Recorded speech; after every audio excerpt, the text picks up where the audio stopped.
Trust. Everyone just throws that word around as if it's such a simple word. But in all honesty, trust is everything in relationship, in workspaces, in everything that we do. Once we lose trust for each other, it's difficult for us to work together. But before we get into the video today, hello there and welcome to another episode. My name is... Welcome to the Man Podcast, where your mind truly matters. We're your hosts, Tatenda and Rudy. Here, we tackle life's challenges, foster resilience, and promote wellness. Each episode promises to make a difference, one viewer at a time. Buckle up for a journey of enlightenment, because in the world of man, it's not about the destination, it's about the journey. Stay tuned.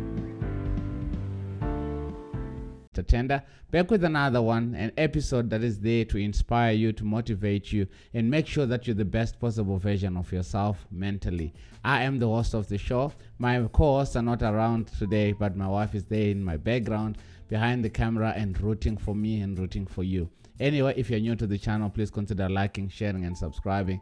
That way, that's how we grow as a channel. The join button next to us here is so that you can give us some monetary value in turn for us giving you the content that we do. We've got so many things that needs to be bought, equipment and transportation and everything, logistics that needs to be done, and that money will come in handy. If you want to advertise on this platform, again, this bar is for you to advertise your event or your product, whatever that it is that you want people to know. So for a small amount of money, how you then advertise your stuff with us, and we then share it to our audience. And if your audience buys it or anything, or they know about your event, it becomes a success. We get something out of it. So that's why the bar is here. Don't worry, we'll do all the design and everything that you need to make sure that your color themes, your themes and everything that your business is about or your event is about is going to replace this bar. Anyway, let's jump you. We're speaking about trust and how to mend broken trust in relationship and in everything. And the first thing that we always go for is to get into Google and ask, what is trust? So let's read. Trust is one of the most fragile yet foundational elements of any relationship. It is easy to take for granted, but once it's broken, the effects can ripple through every aspect of your life. Let's talk about some of the common scenarios where trust can be broken. So trust, like we said, it's easier for you to throw it around, or when it's not broken, it's easier for you to think that, it's nothing. It's everything. Because we put our trust in our relationships. We put our trust in the people that we bank with, or the people that we protect our money with, or the people that we send our children to school. There is trust in there between you and the teacher that is teaching your child, between you and the coach. I'm a cricket coach. Between me and the student that I'm having cricket coaching with, or the parent that leaves that child with me for that hour or whatever time there is. There is trust. That's why relationship carry on going. And relationship only just doesn't mean sexually or intimately, but also everything that we do in our lives. There is trust between you and your boss. That's why they hired you. Yes, they know that you know the job, but there is a trust element that is part of it. Now, once that is broken, that's when people break up.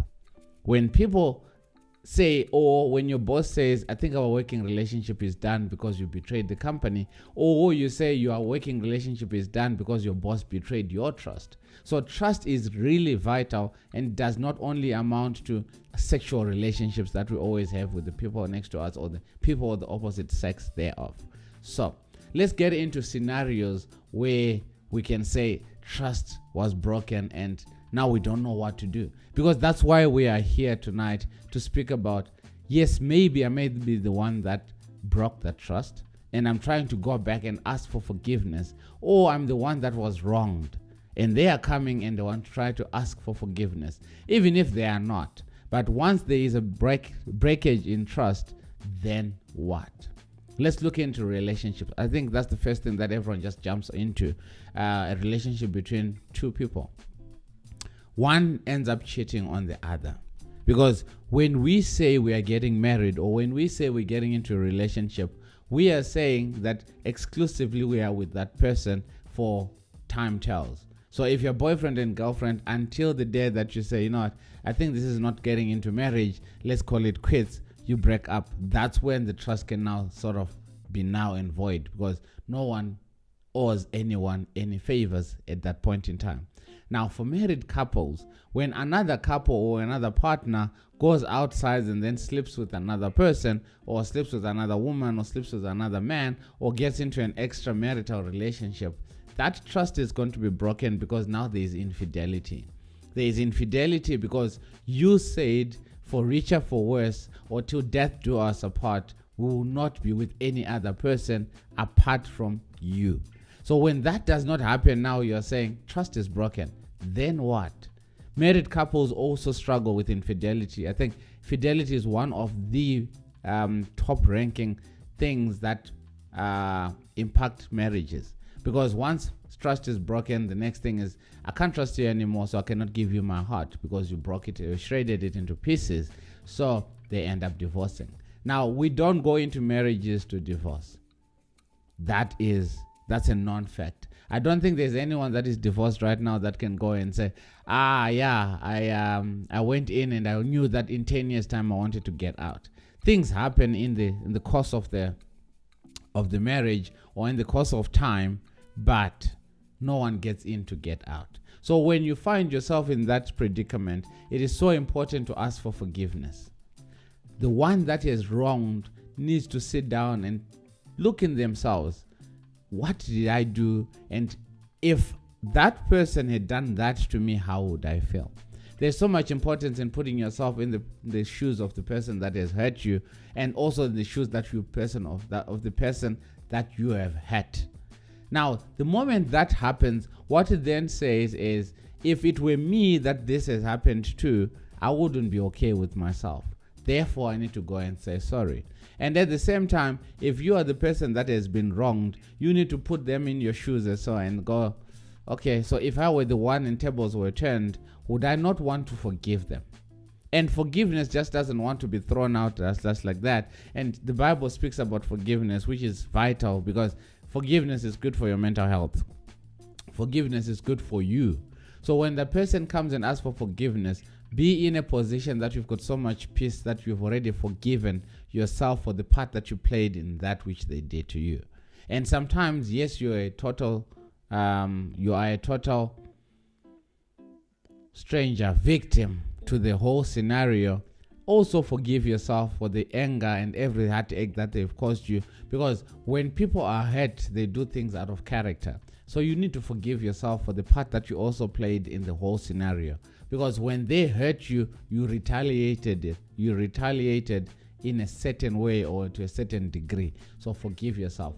So forgiveness is very important. That's why, let me take as an example, as a husband, I once betrayed my wife, and infidelity happened in our marriage, but it became an issue where I had to self-introspect, look at myself back and go, is it really worth it? That's one. And two, do I have it in me to hurt the next person? I don't think so. Three, am I willing to let go of my family because of something or someone that is that's their own people? And the answer was no. And it then became an issue where I had to go back to my wife and say, my love, I'm sorry for what I put you through.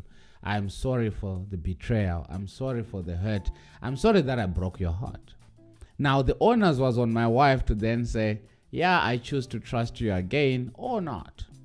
Now, these are the steps that I then took for me to then because the moment there is lack of trust, now I don't understand. Now I don't believe when you say you're going out to be with your friends, maybe you're going out to do the same thing that you did to me. Or maybe you're going out again to betray me. In this case, you're going out again to cheat on me. So it became an issue whereby every time I'm in a particular spot, I will give constant feedback. Babes, I'm at the club. Babes, I'm chilling with Tepelo. Babes, I'm doing this.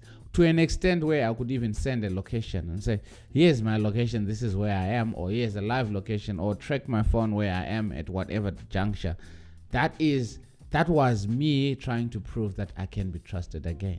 Because at the point where I betrayed the trust, she was trusting me to a point whereby if I just say, love, I'm going to be home at 10 p.m. or I'm going to be home late, She knew that, yes, I'm going to be where I said I would be. But because the trust was broken, I had to make sure that I do everything in my power to ensure that I make sure that she understands that I'm telling the truth of where I am. It's basically a way of making sure that when I say that I am at point A, I'm really at point A and not at point B.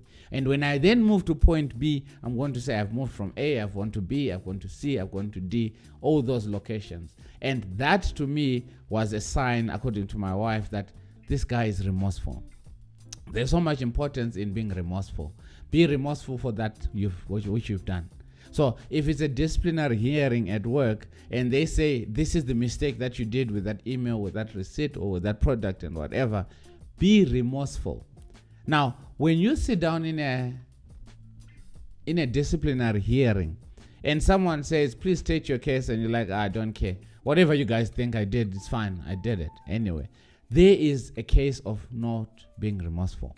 There's so much importance in being remorseful, because what it then says, it says, I had a momentary lapse of concentration, or I had a bit of weakness. That's why I did what I did. But I'm not also justifying what I did. I am sorry for what I did. Find it in your heart to forgive me. Give me a written warning. Give me a verbal warning, whatever the case may be. However you guys do in your workplace. And that way, when you are remorseful, it is easy for the person that has been hurt or betrayed to feel for you. It's not their right to forgive you, but it is in you to go and ask for it anyway. Whether or not they reject you, it's a different story. My wife was telling me about a Facebook thing in post that sisters betrayed one another. The little sister ended up dating the husband of the sister, and she became pregnant, and the whole family sort of shunned her and said, no, this is wrong. And it was wrong anyway. But then later on, I think a year later or whatever years later, she then came back and said, can you please talk to my family to forgive me, because I can't do this anymore. Because apparently the mom passed on because of heart failure. Because of that, the sister was induced in ICU, and every emotion was involved with the family, and they were angry, and there was so much anger and hatred towards. And the little sister was now trying to get back and say, I'm asking for forgiveness. Please accept me back, because I'm alone right now. No one loves me. No one cares for me. The husband that had made her pregnant, the sister's husband, also was nowhere to be found.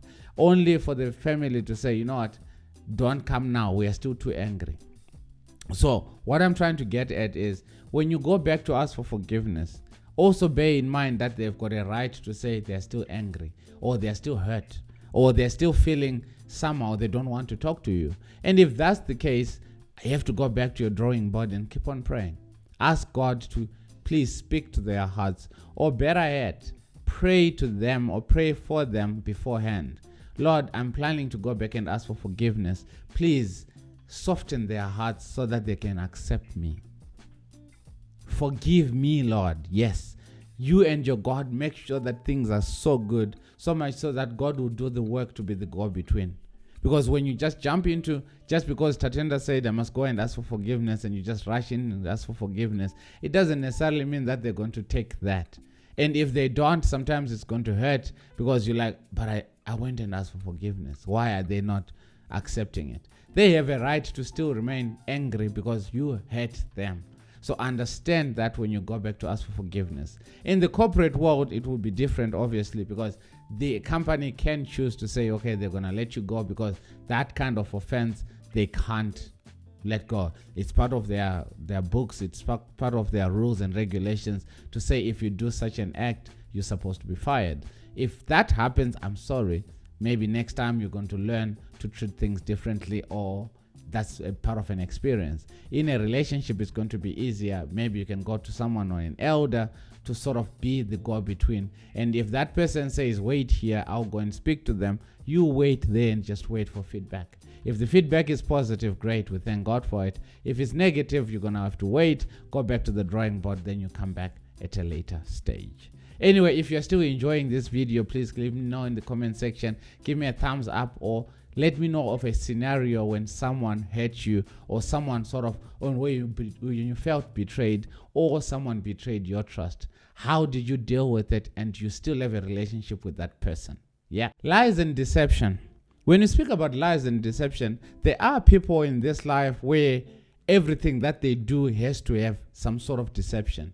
There has to have some sort of lies. And I'm going to speak about my brother-in-law, actually. And my sister passed on in December of last year, 2023. And my sister was a teacher. And when my brother-in-law, her husband, then followed up on a money as a pensions and whatnot, a retirement annuity and whatnot. And the money that he was telling us, that's how much he got for my sister's pensions and whatnot, it was not matching with the exact money that she got. Until I then asked him, can you give me paperwork to prove that this is how much my sister got and this is how much you received, right? And I understand that you're telling me the amount, but I want the paperwork behind the amount that you're speaking about. That became an issue for that paperwork to come out.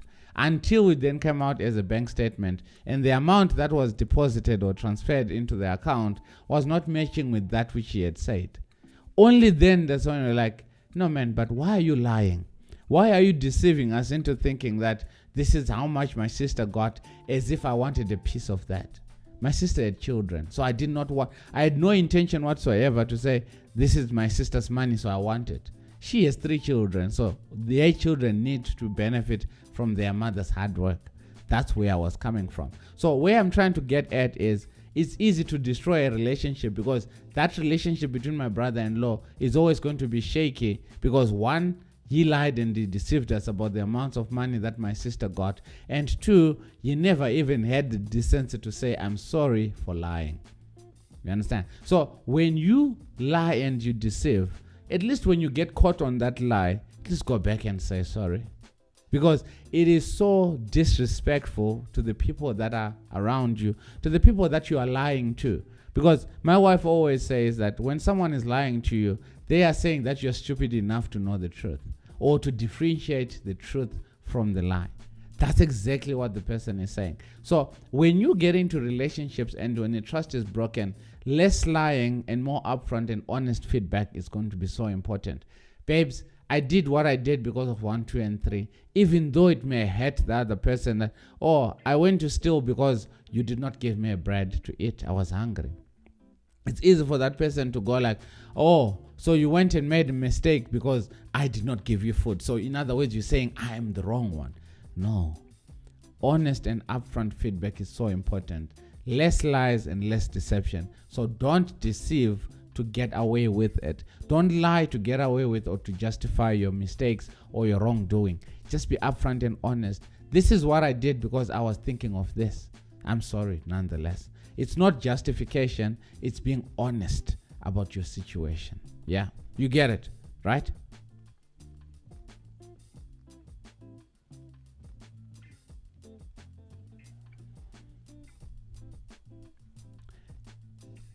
Neglect and broken promises. Sometimes trust isn't broken by an outright betrayal or a lie, but through neglect or broken promises. Picture this. Let's suppose I say to Alake, my son, on Christmas I'm going to buy you a Mazuri helmet, because that's what he wanted. And he wanted it with a stem guard. For the people that know cricket, you understand the Mazuri is the best option there is out there in the world, and it looks nice with the stem guards that has got a bit of yellow, and I'm gonna put it down for the people that don't understand what a Mazuri helmet looks like. It's beautiful. And Alake asked me for that for Christmas, and now I had to go to the mom and say, babes, Alake wants a Mazuri for Christmas. And my wife was like, no, but we got him a new helmet. He's got new kit, basically. He's got Black Widow kit that they organized a good deal for him, right? And my wife is like, what's the point of buying him a new helmet when he already has a helmet? He needs to go and score runs and do everything that he can to make sure that what we've already invested in him, it bears fruit. Now, I had to go back to Alake and say, dude, your mom said you can't get the helmet. Now, I could have kept quiet and go, okay, I kept on promising him that in December I'm going to buy him a helmet, only for December to come and the mom has said no already. There's no way I'm going to go and buy it. Now, that's a broken promise. So now there would be a broken in trust, because dad promised me a helmet and Christmas comes and I don't get the helmet. Or just before Christmas, dad then comes with an excuse that, sorry, we don't have money, or sorry, your mom said you've got a new helmet and all that. And I like the fact that he understood from the get-go. And I'm like, but mom said we bought you new stuff. And right now where we are, and boom, you've got a new helmet. Oh, by the way, you are sponsored by Black Widow. So now you're thinking, if we then go and get him a Missouri, what's the point of the Black Widow that is new? What's the point of Black Widow being honest and upfront with us to say, here is the stuff for your son, and I thank them for that. So there will be broken trust between me and my son, and also broken trust between me and his sponsors, the cricket sponsors. You understand? So broken promises can also break trust. Same thing we do in relationship, where you promise your wife that, babes, in December we're gonna go to Bora Bora, or we're gonna go to wherever, or Cape Town on vacation, and you know for yourself that finances are very, very tight, or you're busy with work and you're not gonna be able to do it.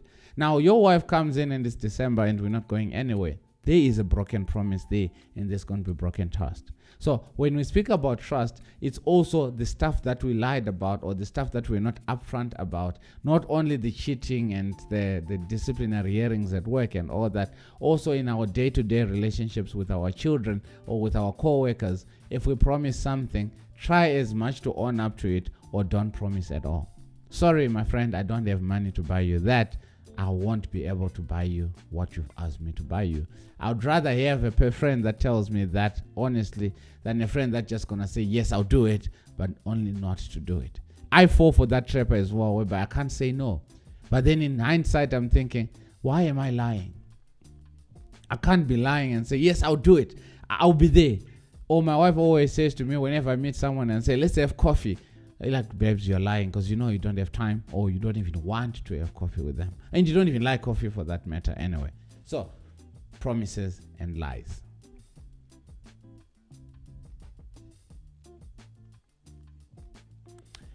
Professional trust issues.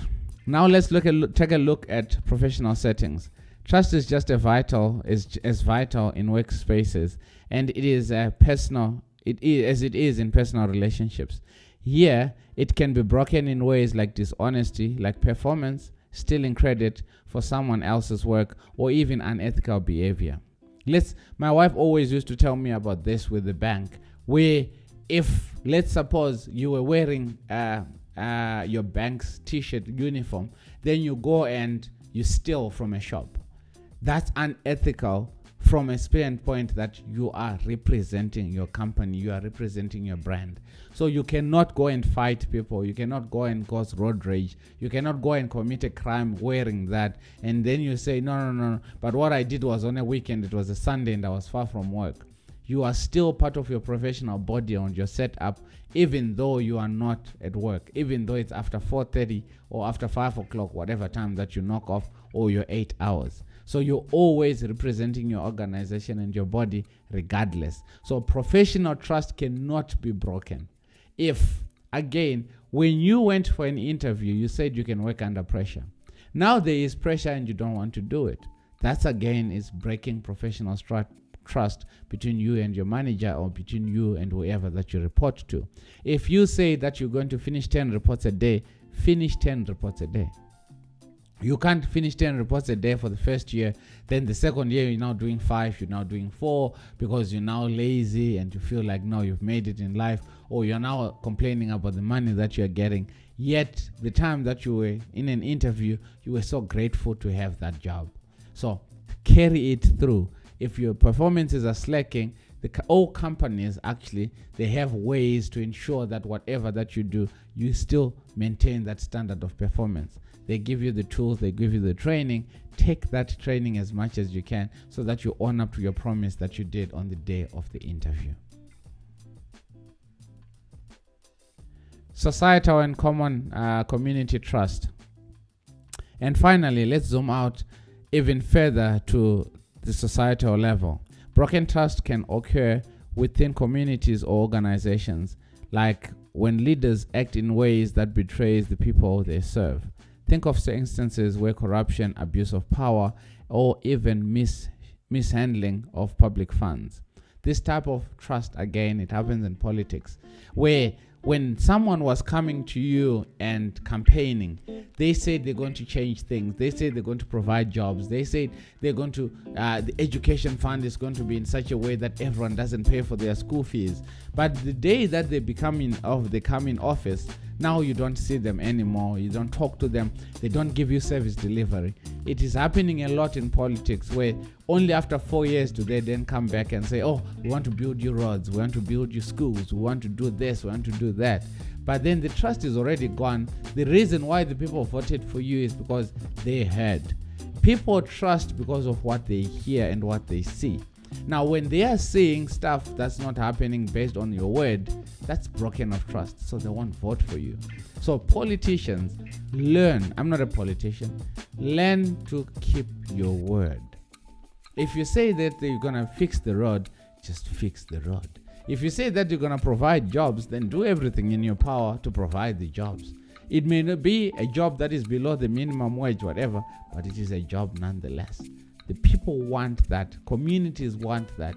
We don't want communities where people or children have to cross bridges on barefoot to be able to go to school. Yet there's a politician that is sitting with a big car and a big house, and their children are going to private school or posh schools. Keep your trust in the community. If you are a community leader, keep your trust and do that which is promised at the time that you were campaigning. Fam, let me not take much of your time. And as we're wrapping up this, I asked you a question earlier: who betrayed your trust, and how have you worked through that relationship? Because betrayal of trust, it screws us up mentally as well. This is a mental health podcast, and everything that we do is to ensure that your mindset is so hell-bent on that which is right. So if mental health issues are stemming from the lack of trust, let's do everything in our power to not break trust in our relationships. With your boyfriend and your girlfriend, in your marriage, in your work relationship, even with your children. Don't go away. Watch all these other videos as we carry on with this mandate to ensure that you're the best possible version of yourself. I'll see you guys next week. Live long and prosper. Enjoy it. God loves you. I love you. And take it easy. Cheers for now.